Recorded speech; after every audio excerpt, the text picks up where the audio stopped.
Senator Luetkemeyer. Here. O'Laughlin. Searpoy. May. Here. Williams. We have a quorum. First up is Senator Carter, Senate Concurrent Resolution number 3. Senator Carter, whenever you're ready.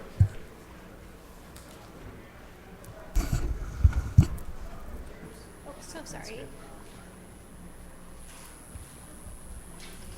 They always have the best people on the right-hand side, so I'm just going to give that to you. Mr. Chairman, members of the committee, thank you for hearing SCR number 3. This is Missouri Southern is looking to expand its mission statement to include health and life sciences and immersive learning. These two proposals and additions to the university's mission are rooted in its efforts to grow and respond to the specific workforce needs of the state. This request was approved in September of 2023 by the Missouri Coordinating Board of Higher Education. The next step after that approval from the board is to enact changes from the legislature, which led to my filing of SCR3. The president of MSSU, one of the greatest universities in the state, I might add, President Dean Van Galen, is here to testify in support of the bill, and I'm sure he will be able to answer any technical questions regarding the change. With that, I will take any questions. Thank you, Senator Carter. Remind me, last year, I believe we passed this identical concurrent resolution out of this committee. Yes, and it made it to the Senate floor, and we passed it in the Senate, but it didn't make it to the House. Didn't pass the House. So the full body has already passed Yes. this concurrent resolution. Yes. Any further questions for Senator Carter? Seeing none, first witness in support, please proceed. Thank you, Mr. Chair. I appreciate you and the committee hearing testimony today. As president of Missouri Southern State University in Joplin, I appreciate the opportunity to speak to you about Senate Resolution 3. A statewide mission in the state of Missouri is a recognition that a university has placed a strategic focus on areas that are important to the university, the region it serves, and the state of Missouri. Missouri Southern is proposing to expand its statewide mission, which is currently international education, to also include health and life sciences and immersive learning experiences. Importantly, no other Missouri four-year institution has any of these three elements as part of their statewide mission. And also note that a university having a statewide mission in an area does not imply exclusivity. For example, one element of Southeast Missouri State's mission is visual and performing arts, yet most, if not all, the universities in the state certainly have programs in those areas. As Senator Carter mentioned, in September of 2023, the Missouri Coordinating Board for Higher Education approved our proposal to expand our mission, and that was based on the successful meeting a set of criteria set by the CBHE. So why do we seek to add health and life sciences and immersive learning to our statewide mission? In the area in health and life sciences, Missouri Southern has a remarkable breadth of programs. We offer 15 undergraduate degree programs in the health and life sciences, and that is in fact the greatest number among public universities in the state of Missouri. These programs are of high quality, with our graduates achieving high pass rates on licensure exams in areas such as dental hygiene, paramedicine, and radiological tech. And for nursing, an NCLEX pass rate in May of 2023 of 100%, and also in May of 2024 of 100%. On our campus, we are currently constructing the $48.2 million Roy Blunt Health Sciences Innovation Center that will expand our capacity to address regional need and statewide need in the health and life sciences, including in nursing. The request before you today also supports a strategic focus that's not only about the university, but about our region. As you may know, Joplin has a population within the region of about 250,000 people. It has some unique assets in healthcare and health sciences, including Freeman and Mercy healthcare systems, the Joplin campuses of Kansas City University, both a medical school and a dental school, and Missouri Southern and Crowder College with our strong health and life science programs. Regarding the third element, immersive learning, we are seeking to add this to our statewide mission. In essence, we want our students to learn and experience realistic environments as opposed to the lecture-style, one-way learning that many of us have experienced in our lives. We focus on engaging students in immersive learning environments across the campus, including internships and practicums, crime scene investigation labs, role-playing scenarios in a history course, study abroad, the use of virtual learning for our nursing students, and many other examples. We aspire to make immersive learning a hallmark of Missouri Southern for the betterment of our students and our state.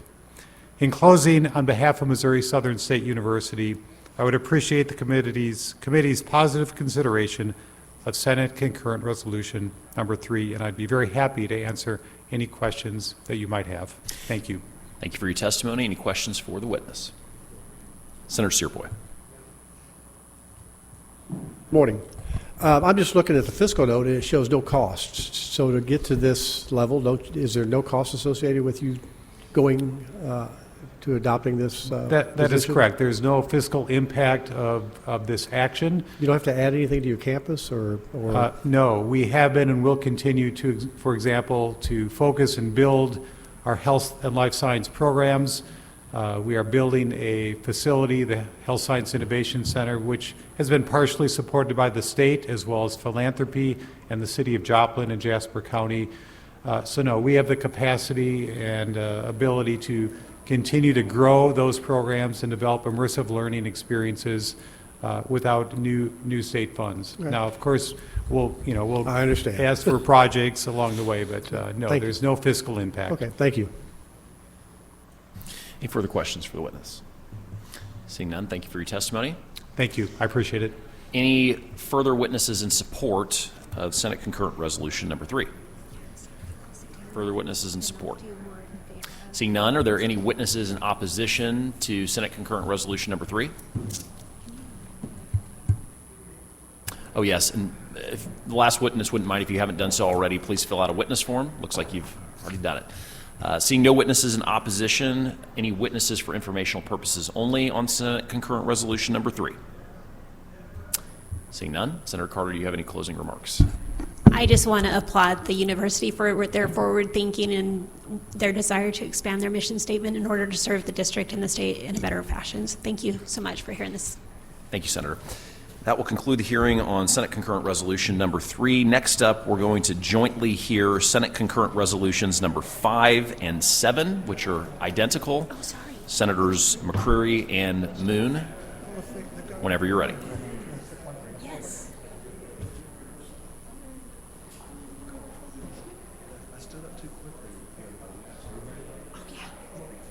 I know, because you would have. Yeah. That's funny. I know. Look at us. Did we do this last year? We did, I yeah. thought so, yeah. All right, yeah, please, I would love it. Do you want us to sing Kumbaya or something like that? Only if I get to start a fire. Oh, yeah. Well, and I also did a press conference this morning with Senator Bratton on child marriage. So, you know, the stars are aligning today, so. The bipartisanship in this building is palpable. It really is. Senator McCreery, do you want to lead things off since I think you've got the lower of the two SCR numbers? I would be honored.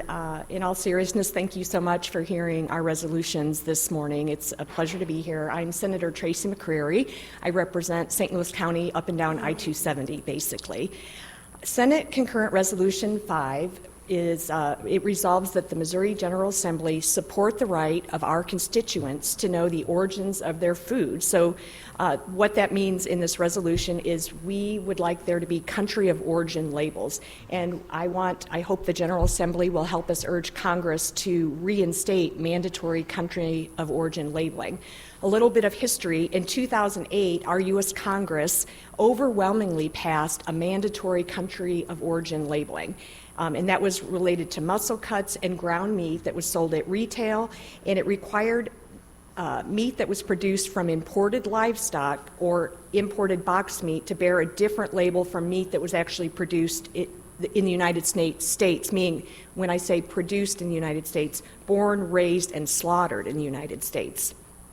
Unfortunately, in 2015, so 7 years later, our U.S. Congress repealed country of origin labeling for beef and pork. So now Missourians and Americans aren't actually sure where their meat comes from. Labeling products with country of origin gives a competitive advantage, in my opinion, to beef and pork that is born and bred here in Missouri or the United States. So, for example, we just have 5 head of cattle on our farm, but they are in Marion County, Arkansas. They have the most beautiful pasture. They have a great life until they are taken off to market, and then I just try to pretend like I don't know what happens to them after that. But I think that that livestock that's born and raised and slaughtered here in the United States, I truly believe that consumers would be willing to pay a premium for that. And so that's why I believe that the labeling can help Missouri farmers. Year to date for 2025, this is very current data, the U.S. Department of Agriculture reports that the U.S. has already imported over 143,000 metric tons of meat. The top importing countries in order are Canada, Australia, Brazil, Mexico, and New Zealand. I believe that consumers have the right to know which countries source their meat so that they know what they're buying and consuming, and I'm happy to take questions. Perfect. Before we get to questions, Senator Moon, would you have anything that you would like to add to Sure. Senator McCreary's I'm Mike testimony? Moon. I represent the 29th Senatorial District. And just for Senator McCreary's reference, I know she knows what it looks like, but that's fresh beef. That's what we Delicious, raised. actually. And that's when it was cooked, and it tasted extra good. So, and I'm sure that you know and enjoy that as well. And we know where it comes from. Right. So that's the important part. And Senator McCreery highlighted, she hit most of the highlighted points here and did very well there. But it comes down to this: unless you're a Missouri resident and buy directly from the farm, you don't know where your beef is coming from in the state. And it's unfortunate that we're allowing beef imports. It's risen significantly since 2022. In 2024, there were over 4 billion pounds of beef imported from outside the United States. They come from Mexico, Brazil, Canada, Argentina, Africa, and some of these places, and they're all labeled U.S. product. And so we're pulling the wool over a lot of people's eyes. And some of these countries that we're allowing imports from don't have high standards for cleanliness and sanitization. And so I think our consumers want that. That's a lot of the reason they buy from a local producer, because they've seen the farms, they've seen the lush pastures that they get to grow up in, and they know what they're being fed. And so I think it's important that we send a message to our U.S. delegation that they work toward getting this re-implemented. In fact, it's already done so. There is statute in Missouri to require the labeling, but it's not being done. Senator McCreery mentioned chicken, lamb, fish, nuts, fruits, vegetables all require country of origin labeling now.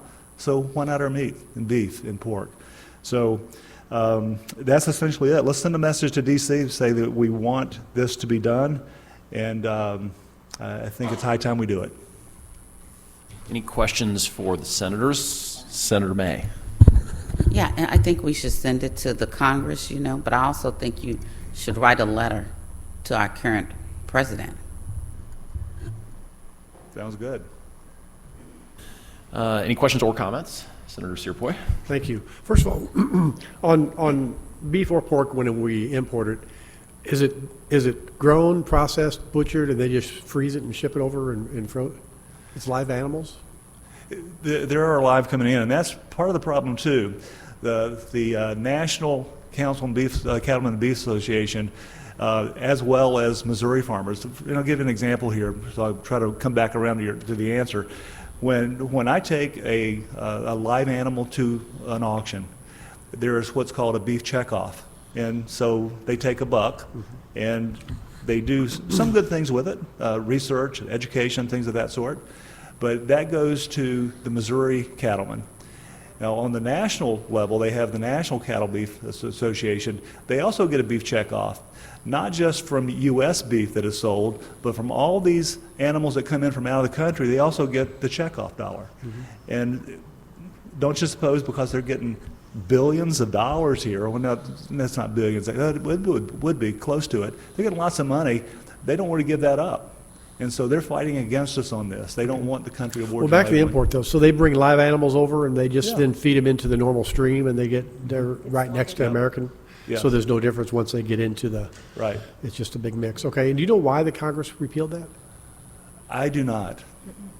It seems counter to somebody We back there have does, some so- witnesses. Okay, here I'll that wait they for may be that. able to Thank you. tell us. Yeah. Okay, thank you very much. Yeah.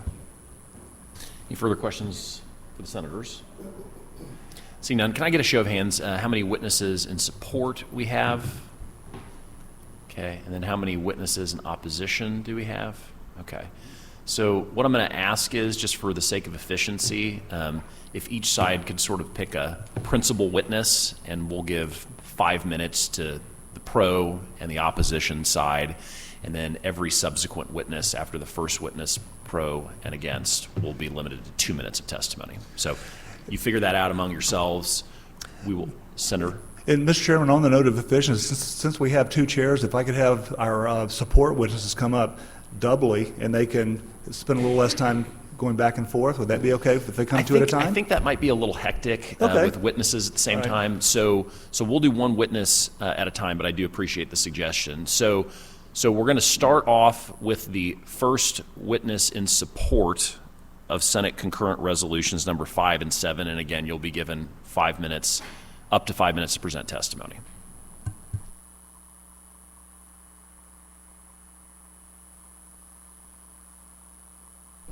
I appreciate that. Thank you for the opportunity. This is my 3rd or 4th time testifying in favor of this concurrent resolution. What Senator Moon and McCreery, first of all, thank you for introducing these important resolutions, said. What they said was a lot of the background behind this. 2008 Farm Bill, 2015, it was rescinded. The reason why Congress rescinded it is because corporate agribusiness went to Canada and Mexico. JBS and Cargill and the importers of this beef don't want people to know that in 2023 we imported 3.7 billion pounds of boxed beef. The way you described it is correct, frozen, brought in oftentimes in primals, and 2 million live cattle. And those 2 million live cattle generally come from Canada and Mexico. They went to the WTO, an unelected corporate bureaucratic board, and the WTO ruled that our law that our elected representatives passed was an illegal trade barrier under NAFTA. We could have done something, and USDA at the time did try to make it right under the WTO. Since then, the WTO doesn't have as much power as it had back then, and especially with President Trump in office right now, you would like to think that he and our Congress wouldn't listen to, once again, an elected bureaucratic board like the World Trade Organization. I'm with the Missouri Rural Crisis Center. We're a statewide farm and rural membership organization. Our members raise livestock, generally cow-calf operations. Our members do raise hogs as well, because we run a project called Patchwork Family Farms where we buy hogs off of our members. 4 companies control over 80% of the beef in this country: JBS, Marfrig, Cargill, and Tyson. JBS and Marfrig are both Brazilian corporations. JBS is by far the biggest. Marfrig owns National Beef, which is sort of ironic that a Brazilian corporation owns National Beef, which is generally based out of Kansas City. The 2017 Consumer Federation of America survey shows that 89% of consumers want to know where their meat comes from. When they rescinded COOL, there was an automatic crash in cattle prices, which was a big deal for our members who raise cattle and cattle producers across our state and our country. One thing also that isn't talked about very often, unfortunately, and it's an unfortunate thing, the 2022 census came out last year. The United States, 150,000 cattle producers from 2017 to 2022 went out of business. 10,000 Missouri cattle producers went out of business. We went from around 50,000 cattle producers to 40,000 cattle producers in our state. That's 20%.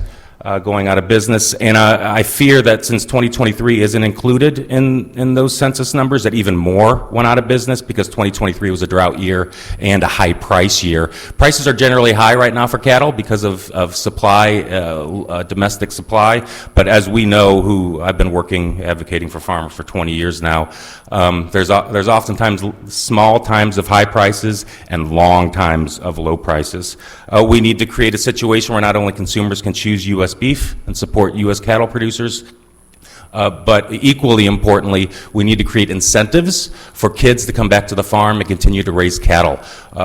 We're second only to Texas in number of cattle operations. So it's a big deal for our economies, a big deal for our land stewardship, our water protection, big deal for our schools and public resources in rural Missouri. There's a lot more I could talk about. It's a big deal. It's common sense. Last but not least, in 2026, we're going to be renegotiating the USMCA, the United States-Mexico-Canada Free Trade Agreement. And this could send a message to Congress saying this year, when they're actually doing the work to pass the new USMCA in 2026, this year we could be sending a message to Congress saying, within the USMCA, we need to have country of origin labeling. Thank you for the opportunity. Thank you for staying within the time limit. I appreciate it. Any questions for the witness? Seeing none, thank you for your testimony. First witness in opposition to Senate Concurrent Resolutions number 5 and 7.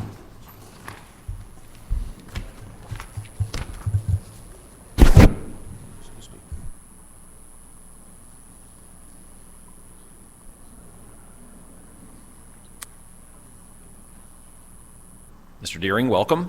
Whenever you are ready.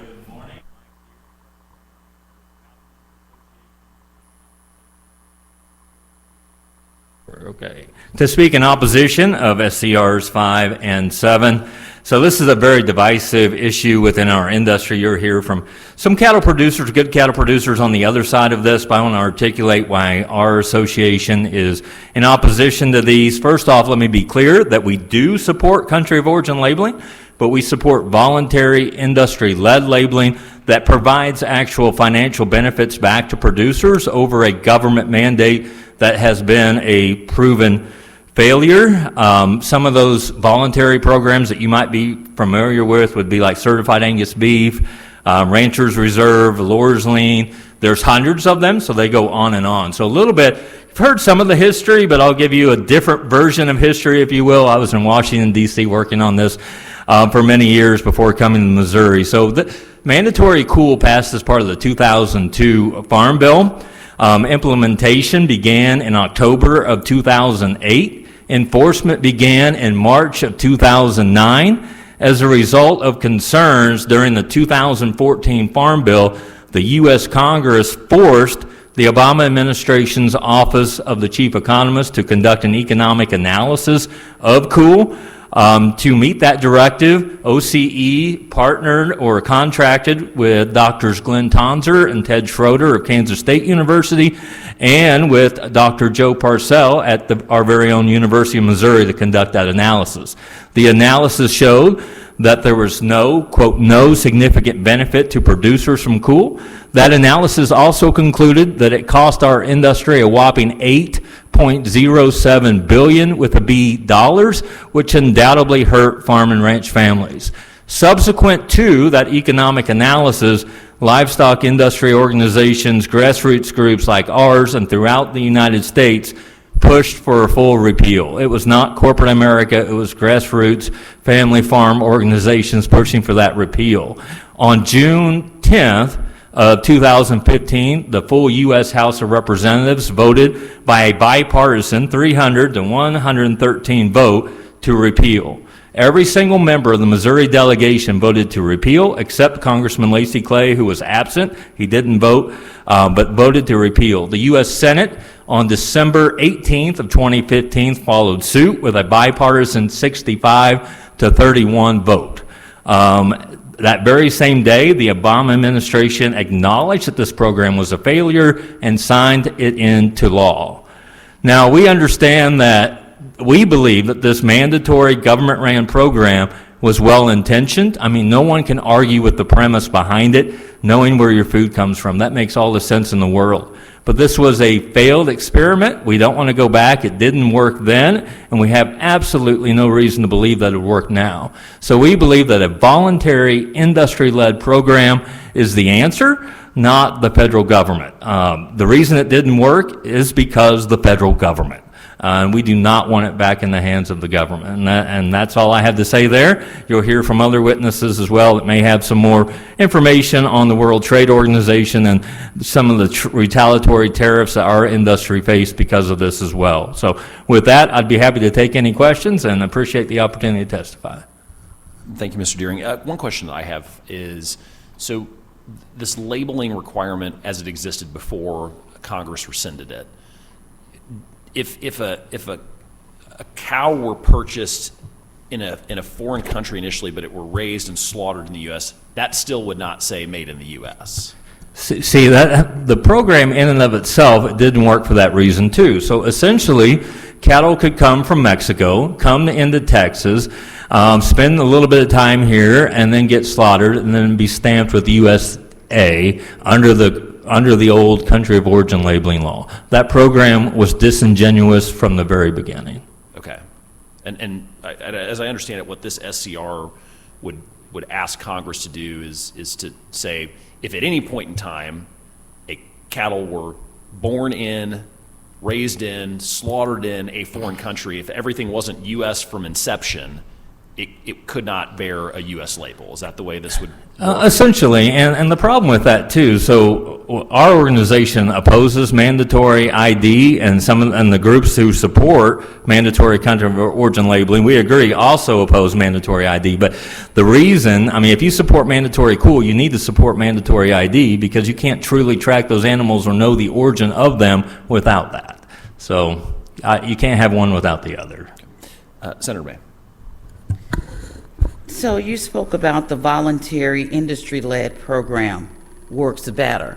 So tell me how that works and how implementation will take place and enforcement. So that happens now, and it's happened for many years and quite successfully. So I listed some of the examples like certified Angus beef, certified Hereford, Lower's Lane, Ranchers Reserve. There's tons of programs that they do the checks and balances with those. In order to qualify, you have to meet certain specs, whether that is grading, prime choice, or whatever, and then they verify the origin of those cattle as well. So it's from farm to processing, they have those checks and balances in place. There's hundreds of programs that producers voluntarily enter into.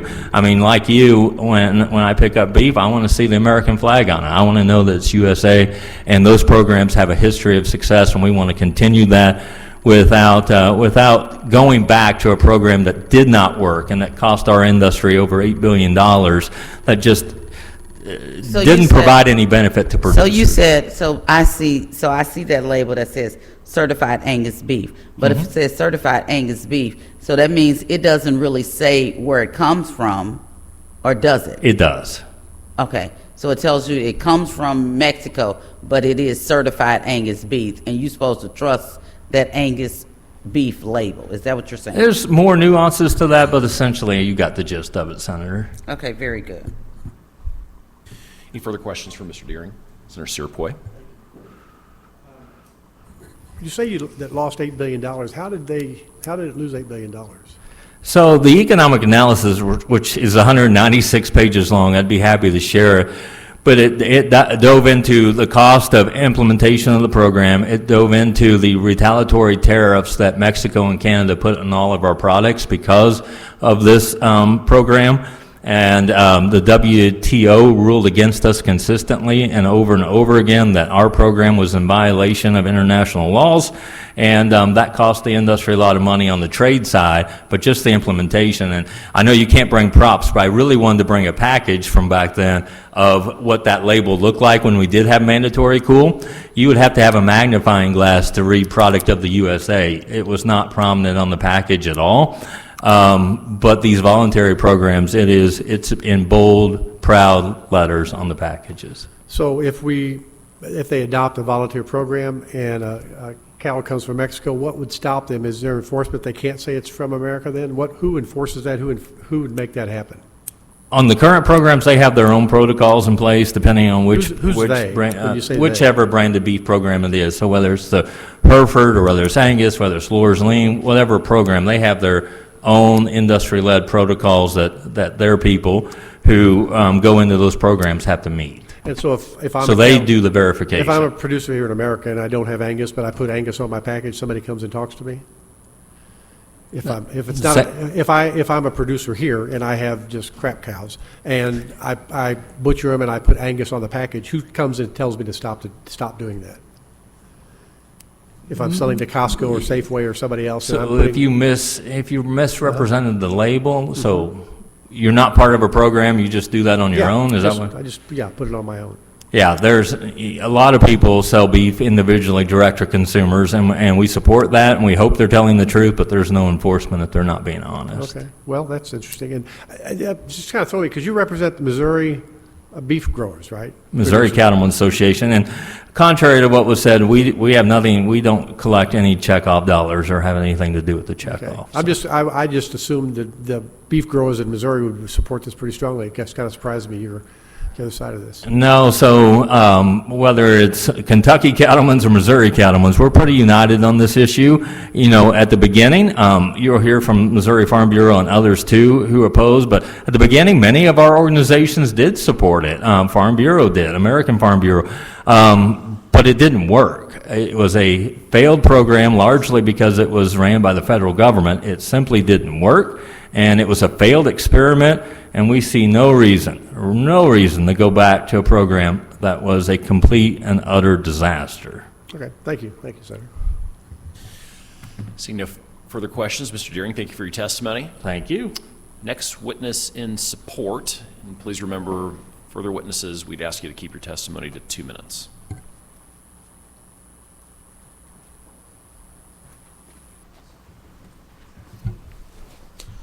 Thank you all for having me.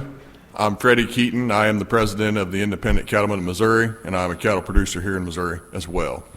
I could talk for hours on this issue, but I will be brief. Pork and beef, only two things in this country that aren't labeled country of origin. The clothes on your back, everything you've got up there on your desk, I guarantee you can look on it and see where it come from. My next question would be is how many pork producers are here in this room today? There's none. You want to know why? Because there's not any independent pork producers anymore.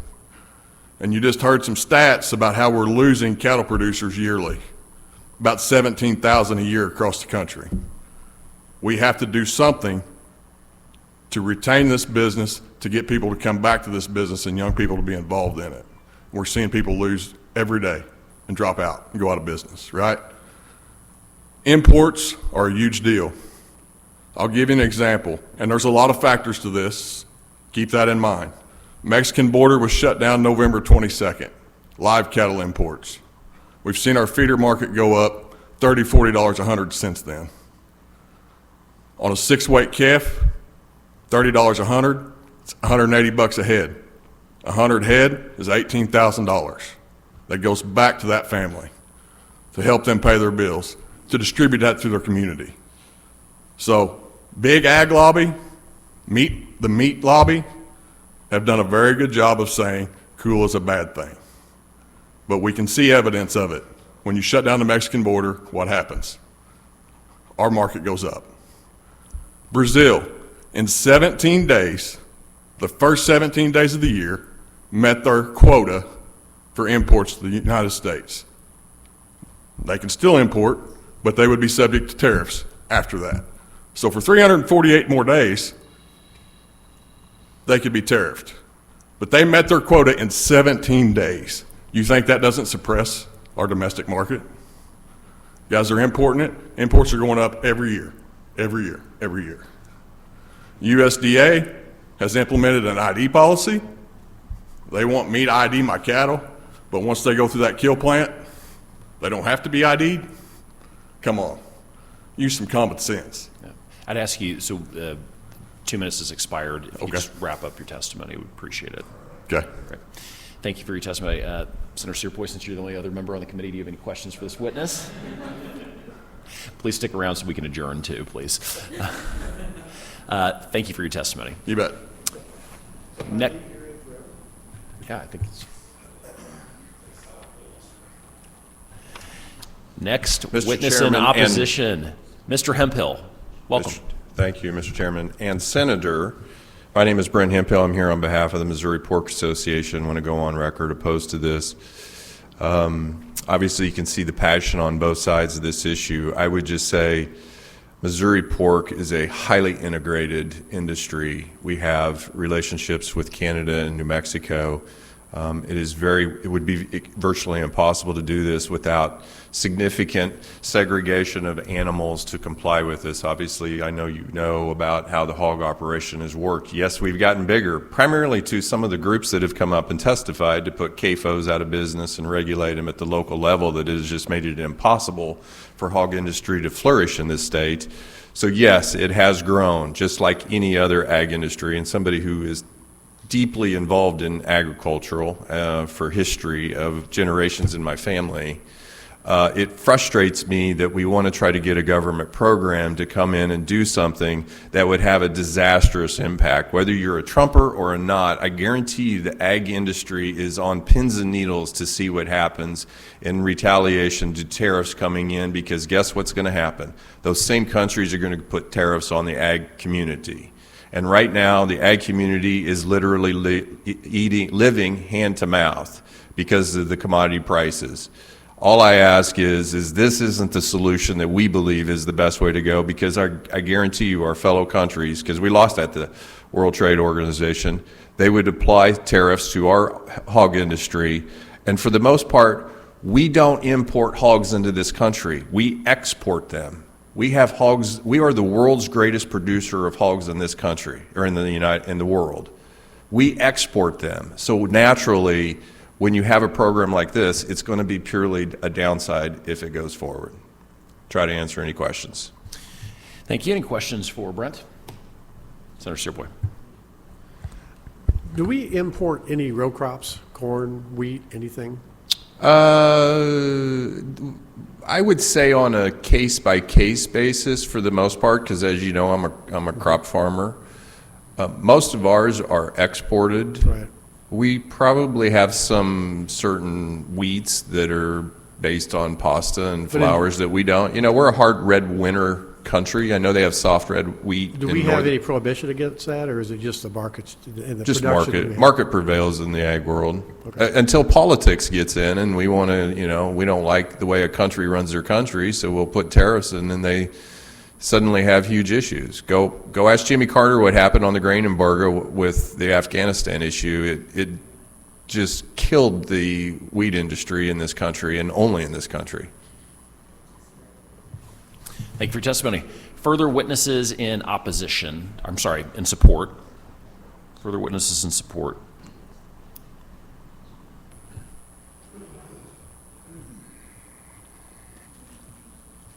Hi, I'm Ben Thomas from Grundy County with the Independent Cattlemen of Missouri. The Independent Cattlemen of Missouri is of, for, and by nothing but independent cattle producers, tax-paying producers of this state. We all paid our own way to get here today, and every nickel we have in that organization we earned or we paid for it ourselves. The Missouri Cattlemen's is against this, and I want you to know a little bit about them. They're part of the NCBA, the National Cattlemen's Beef Association. They're an affiliate of NCBA. About 20 years ago, the National Cattlemen's Association merged with the Packers lobby, and you've probably all heard today we have the largest and most consolidated meatpacking monopoly the world has ever seen. MCOOL was the last little dab of power that we as independent cattle producers had. And ever since they took that away from us, the meatpacking cartel, monopoly, whatever you want to call it, the most powerful one the world has ever seen, has had complete unflinching power, and like they told earlier, we're at the lowest cattle numbers since the 50s in this country, and you don't have to drive around rural Missouri very long to realize that. You see the grass is leaving under these disastrous policies.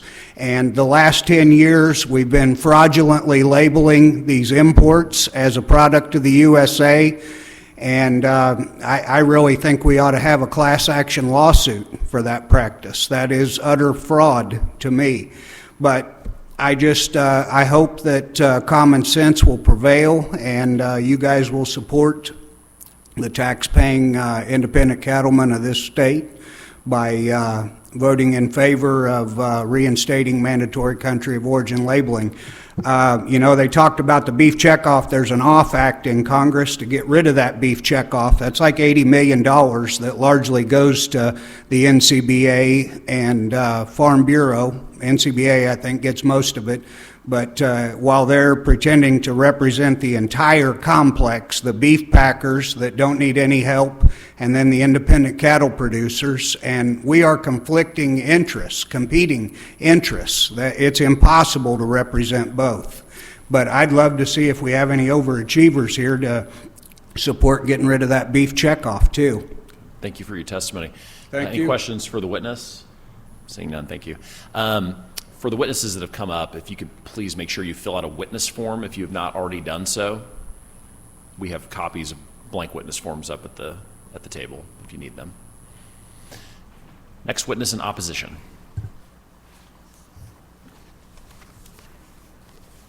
Good morning, Emily Leroy on behalf of Missouri Farm Bureau. We are also here in opposition to SCR5 and SCR7. Our farmer members have adopted longstanding policy about supporting voluntary country of origin labeling programs for ag products that is market driven and adds value to the products. So very similar to what Missouri Cattlemen said, market driven, value added for producers. I believe this comes from good intentions to put American farmers and consumers and products first.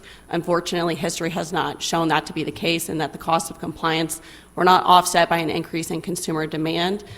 For that reason, our members have supported voluntary, cool, not mandatory. Don't believe I have anything else to add to the conversation that Mike and Brent did already offer. Thank you for your testimony. Any questions for the witness? Senator Serpoy. Earlier, we heard that there's a boatload of frozen beef coming in from other countries. Mm-hmm. Do we have USDA inspectors over there inspecting that, or how do we verify that? I would have to follow up more, but my understanding is that there is an inspection process that products that are imported do meet the same standards. But to be completely fair, I would need to do more homework and report back to you about that. Thank you. Thank you for your testimony. Further witnesses in support?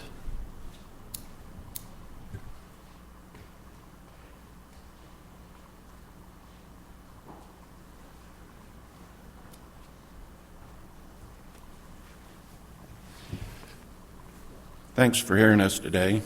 My name's Ken Walken from California, Missouri. I'm a member of Independent Cattlemen's. I'm a member of Montauk County Cattlemen's Association, Montauk County A&M Society, Agricultural and Mechanical Society. We're in support of this MCOOL Act. Speaking personally, I am fourth generation cattle farmer, not a grain farmer, just plain cow calves. 4 generations of that is probably going to stop. I've got 2 kids that I've told to go get a job because cattle don't pay for it.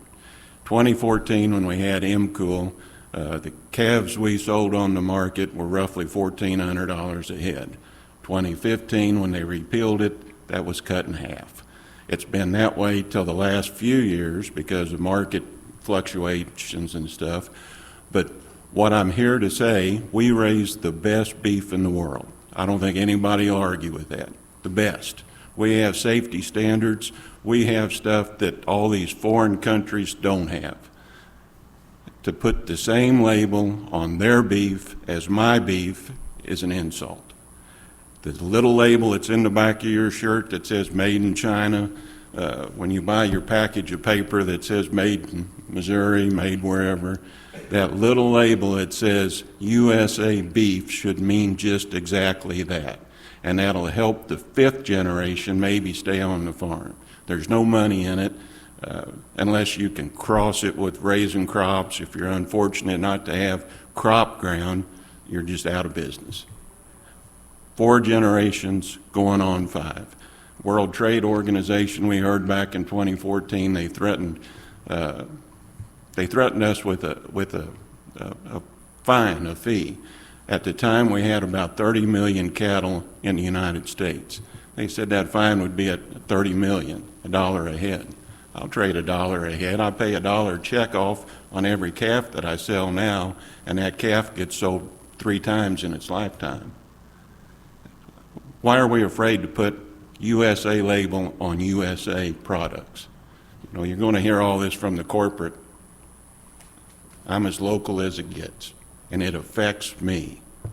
I believe in what we do. I'd love to have my sons and my kids and my grandkids come back to the farm, but unless we change something, it's not happening. I get paid from my income, not from the corporates. If there's any other questions or arguments about it, I'm here to take them. Thank you for your testimony. Any questions for the witness?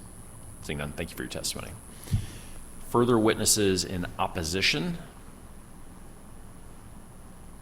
Seeing none, further witnesses in support?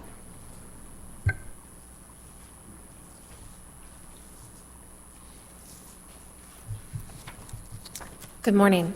My name is Gretchen Waddell Barwick. I'm with the Missouri Sierra Club, and I'm really here speaking as a consumer. I personally, when I am shopping, try to look for union bugs. I look for Made in the USA because I know that those are folks that are investing in our economy. They're folks that are investing in our workers, and they're folks that are investing in really strong practices to try to make good quality products.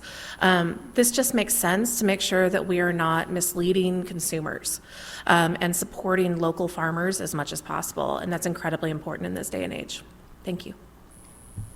Thank you for your testimony. Any questions for this witness? Seeing none, thank you for your testimony. Further witnesses in support?